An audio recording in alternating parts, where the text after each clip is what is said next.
Bonjour, bonjour. J'espère que vous allez bien. Vous savez, le Gabon est le seul pays, hein, j'ai dit, le seul pays, peut-être parmi les rares pays au monde où le pays est réputé partout,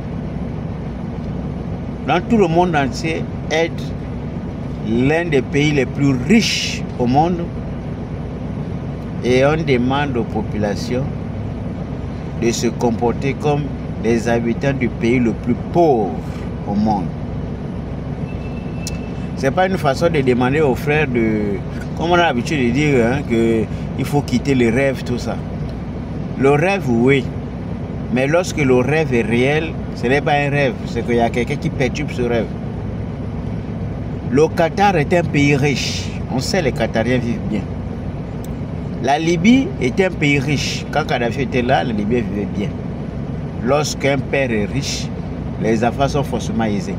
Moi, je ne connais pas un seul Gabonais ayant réussi à se mettre au sommet de l'État, qui a eu l'argent et qu'on a retrouvé les enfants à Chimichos, à l'école publique de Kingele 1, à l'école publique de Damas, à l'école publique de Marché pour apprendre. Non.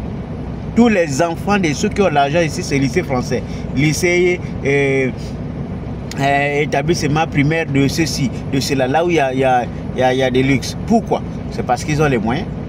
Mais comment vous allez demander aux gens à qui la nature a béni de se comporter, de vivre comme les pauvres, comme les gens qui sont dans un pays où il n'y a même pas de richesse? Le problème, ce qui m'amène ce matin, c'est parce que nous sommes 2 millions d'habitants. Bon, enfin, 2 millions par exagération.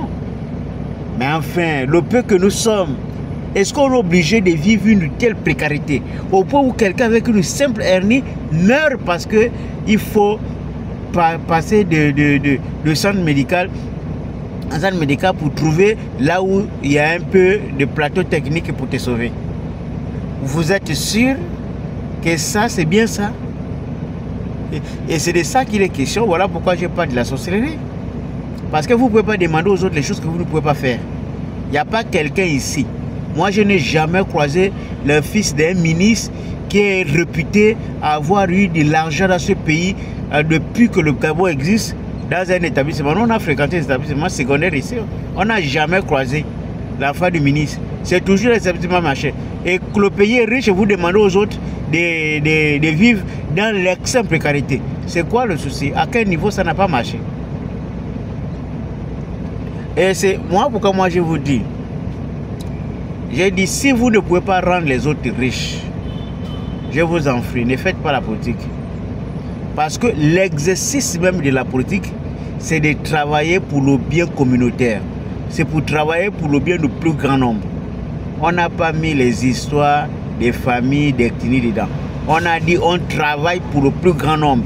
On travaille pour tous les Gabonais sans distinction, où qu'ils soient. Quoi qu'ils fassent, il faut travailler pour rendre chaque Gabonais fier de son pays. Donc c'est-à-dire riche, c'est faisable. Nous sommes des humains, nous sommes intelligents, donc on peut le faire. Il suffit simplement de mettre un peu de volonté, du bout, tout est dans le cœur.